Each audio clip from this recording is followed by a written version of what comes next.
Welcome to the Nightcap. It's your girl, Carolina Sanchez, and tonight, baby, we're talking leather. Oh, yes. We've talked about so many different communities on the show, but we've never talked about leather. What exactly is it? Is it part of the queer community? Is it a fetish? Is it a kink? Is it all of the above? Oh, baby, we got to get into it. And I've got the perfect crew here to discuss it all. So let's get into it. Yeah, what's up for a nightcap? Chill, you know, kick back. All right, let's introduce the community here tonight. We've got Dr. Ty in the building. You may recognize him as Dr. Ty Lerman, who's been here time and time again, bringing his expertise on sexology and as a sex therapist, right? Yep. But you're here to represent yourself As Mr. Texas Leather 24. Ooh, yes. All right, and thank you so much because you were able to gather all of the other guests here tonight to help educate me and everyone at home who's unfamiliar with the leather community. Yeah, I'm really excited about this panel. I think it's a great kind of cross-section of our community. Perfect. Yeah. Sitting next to you, which I'm very shocked that I've got a woman here because I always think leather daddy, but we've got Master Miss Velvet here. And you're Heartland Person of Leather 2024. Ooh, baby, yes. Freshly minted, like Freshly two minted weeks. 2 weeks ago, yeah. Oh, yes. Congrats, congrats. Thank you. Next to you, we've got Boy Beacon Maravilla. Thanks for driving in from Austin. Thank you for having me. And fun fact, technically, I'm his daddy. That's true. Ooh. He's Mr. Texas Leather 23. He passed the sash to me. It's fun nomenclature we give for titles. Those that inherit the title afterwards are considered sash children. And so someone can have sash great grandparent and so on and so on. Wow. So I lovingly refer to him as my sash daddy boy. And vice versa. All right, sitting directly across from me, we've got Pussycat, the Mr. International Rubber 26. And I really got to dive into this rubber because that's not leather, baby. So I'm very confused, but we're going to talk about it, right? All right. We definitely will. Okay. And sitting next to you, we've got Master J. Tobias Perry. Thank you for being here. All right, y'all all look fantastic. Thank you so much for coming. So I'm going to start with the blanket question. What exactly is the leather community? For each of us come into the community at different levels.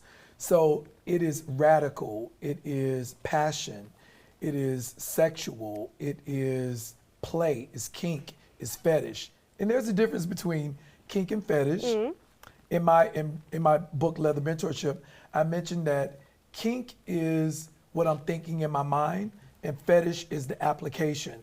So each of us come into the community with different definitions and levels of where we are. I started out as a boy and then a sir and now a master. So it's different levels that you go into. But to my heart, leather means everything about progression in my expression of who I am. Wow. And I would okay. add, to the list of things that Tobias mentioned is, I would say community. I don't think you actually said that. Absolutely. And it's a huge component that I'm excited to talk about. Okay. There's also history. I mean, it's not just what we wear, it's how we wear it. Something as simple as a handkerchief in your back pocket, that can be considered leather by many, and that in itself has modern and historical implications. Which is called flagging. Flagging. What is And the flagging? hanky code. The hanky Yeah, code. The hanky code. Yes. So there's a tradition in the queer community, I would say not even just the leather community, but the queer community in general. Back in the day, when it wasn't that long ago, when it was completely illegal, it was a way to communicate who was part of the community and what you were interested in and what you were looking for. Think of it like a secret code that only those in the community understood. Take a hunter green handkerchief, for example. If you wear it on one side, it means, well, for all hankies really, on one side it means you like to give this sort of fetish and kink. On the other, it means you like to receive it. Yeah. Interesting. Okay, you guys are giving me way too much information that I'm like, I want to dive into this. I want to dive into that. So there are 5 of us sitting here. So there are 5 different definitions of leather. It is unique to each and every one of us. So for me, leather is kinky with a code of conduct. Whatever that code of conduct may be, we each have one. And for me, it consists of community, integrity, a sense of being true to myself and my people and my values. And that is what is important to me about leather. Well said. Thank you. Well, when you say like integrity and authenticity, I feel like you are probably more yourselves within the community than you are in the public view when you're wearing not your gear. Would that be accurate? Well, that's sometimes the idea, because even within the walls of leather, there's a standard that's given. Most of us don't follow it, that's been in the community for, say, a short period of time, but there's an old guard and new guard level of the community. And as close as we stay to that standard, it's almost like you're conforming to that level of the Tom of Finland standard. But then you have so many of us that are people of color that we play different. We are different. We show up different in our gear, and we express ourselves sometimes different than the standard. So I think the further that we get away from the standard of leather and building our own in the new guard and accepting the new guard, accepting the old guard, and vice versa, I think that's where we grow as a bigger community. Master Tobias talked about the old guard and new guard, and one of the defining factors that separates the two is the old guard tends to be much more protocol, much more rigid, much more structured, whereas the new guard is a little bit more free-form, self-expression, and able to kind of do what they feel it's more fluid. I am seeing that you guys all wear a different piece of leather. Do they each mean something different? Oh, Yes. yes. Yes? Yes. Yes. So how do you choose what you, and do you mind, like, can you share, or is it like a code of secrecy where, like The no, code is open. the code is open. Yeah? All right, well, while we figure out how we're gonna phrase it, I'm gonna let people watch some commercials, and then we're gonna come on back. All right, listen, we're talking the leather community here on the Nightcap. You stay right there. We'll be right back.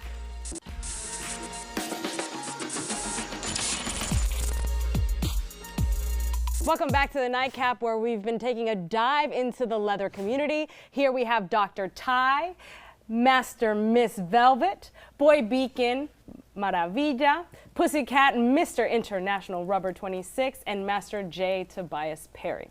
All right, we were just beginning to talk about the different parts of your gear. Can you guys tell me why you chose what you're wearing today?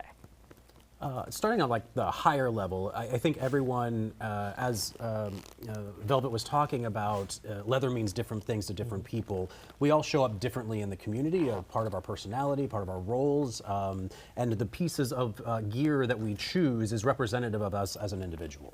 So it changes depending on who we are. Okay. Yeah. So I'm seeing basically two different types of what I would covers? call hats. Covers? Covers. Yep. Two different types of covers. Do they mean? So leather stems from military style. So these are garrison caps and those are muir caps, and they're styles of covers. Yeah. And they mean different things to different people. For some, it's adhering to that military origin. For some, it's a mark of submission, as is the case for me. Of submission. Yes. BDSM, dominance, submission. Sometimes people like to mark how they represent themselves with what they wear. Got it. Kind of like with flagging, what we were mentioning earlier. But it's not always the case. For instance, we're both wearing mirror caps. He wears it as a sign of submission, and I do not. I just like the look of it. It works for me and what I like for myself, and that works okay. So sometimes it is intentional, sometimes it's not. And we were talking about the difference between bought versus earned gear, and Tobias was talking about that a second ago.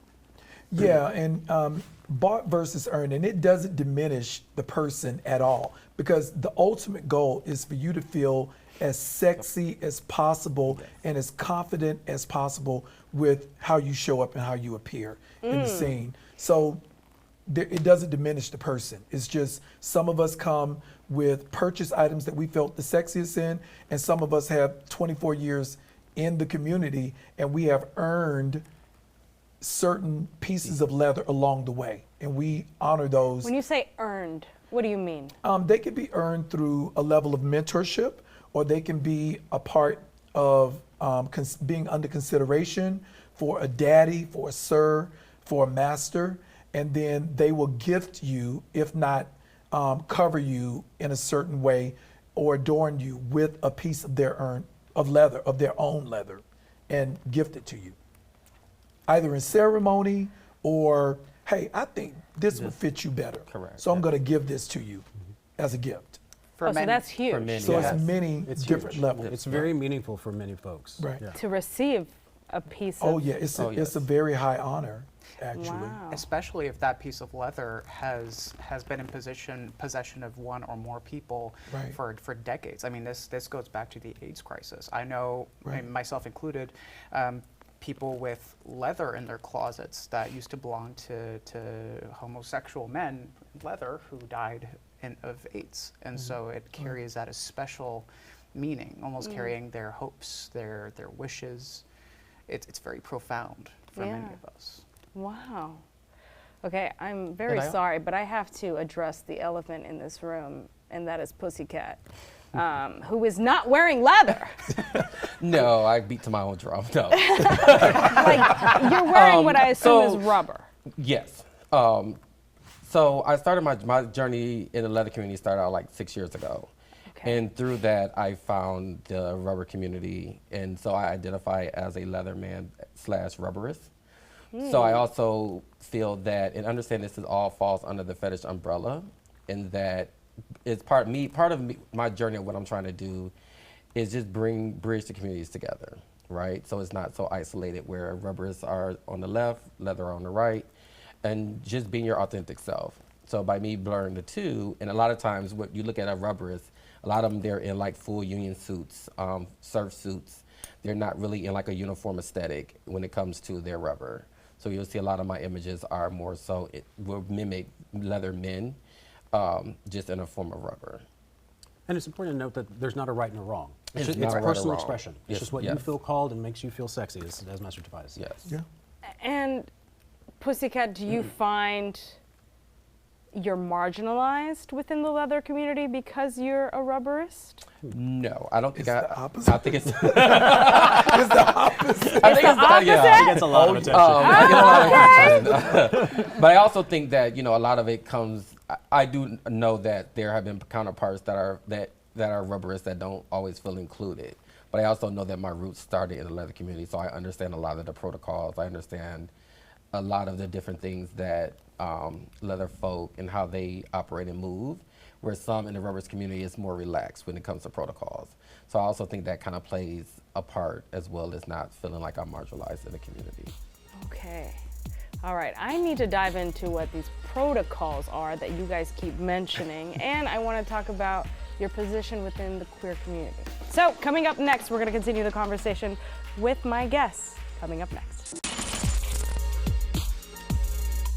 Welcome back to the Nightcap. We've been talking all things leather. We've got Dr. Ty, Master Miss Velvet, Boy Beacon Maravilla, Pussycat, and Master Tobias. Okay.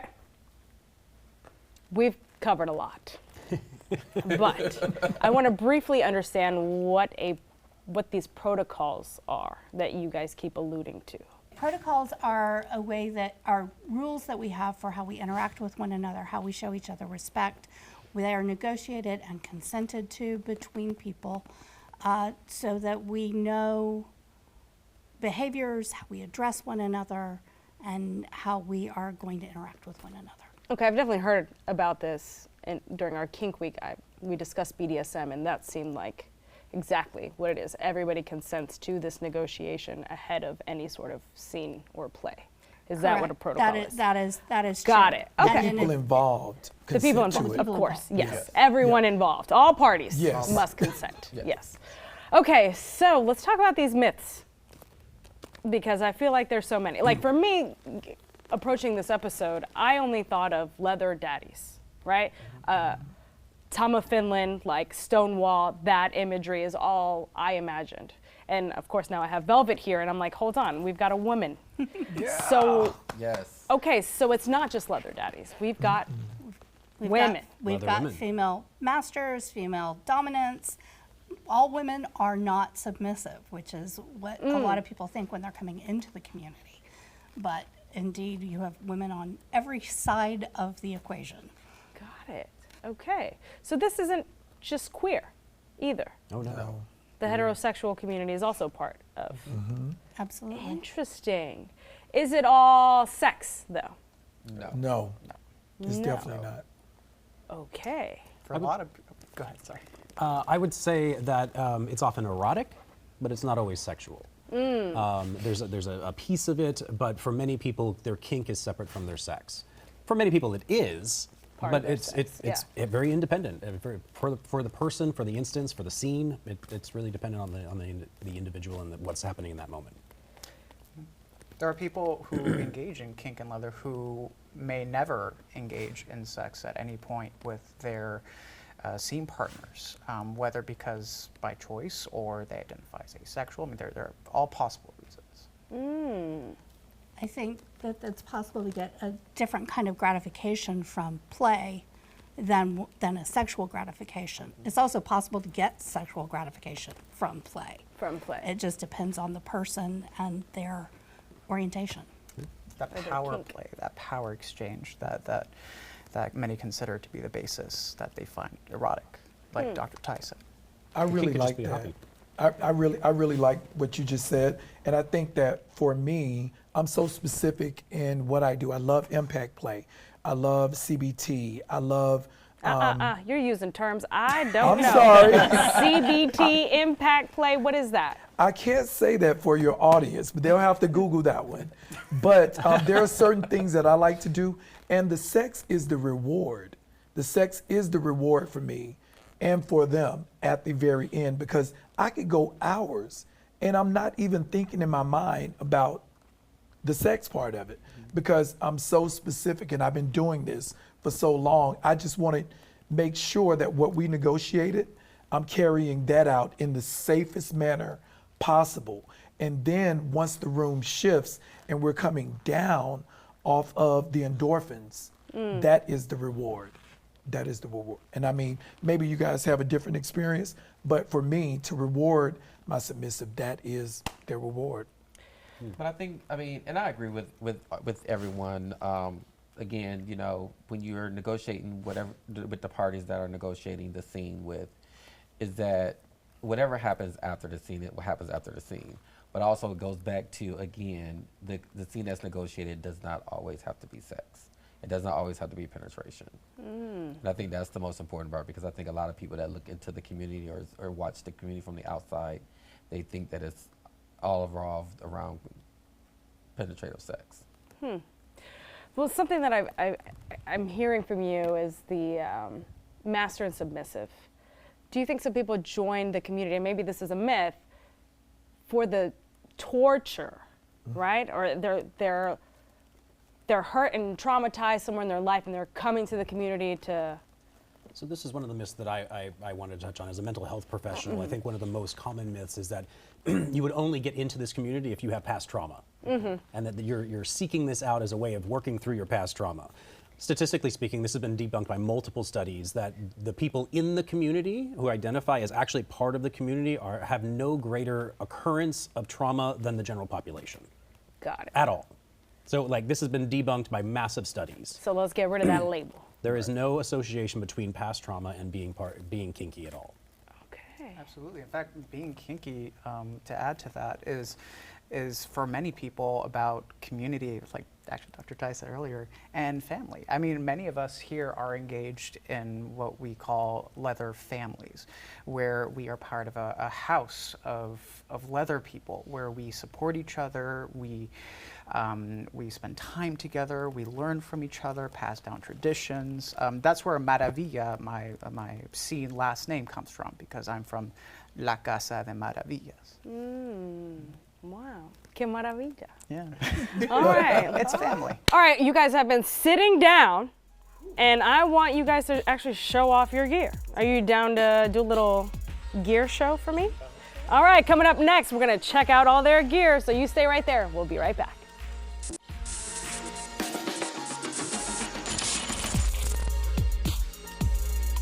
Welcome back to the Nightcap. I hope you enjoyed the discussion about the leather community tonight. I know on the Nightcap we learn something new every day. All right, before the gear show, I do want to leave you with a PSA. If you see a leather person out, don't just go groping them. You don't like to be groped, they don't like to be groped. You may ask for permission and you might get a yes.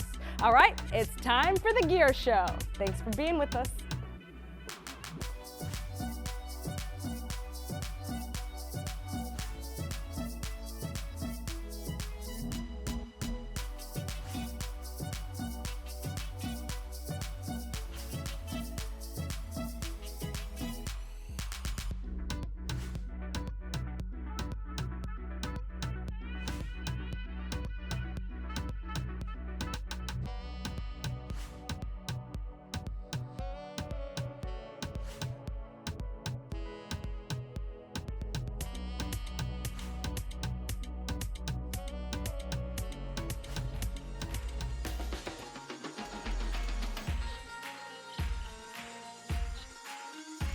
We've got every episode of the Nightcap, and we can go for hours. Download the Fox Local app on any of the following smart TV platforms and get in on the fun.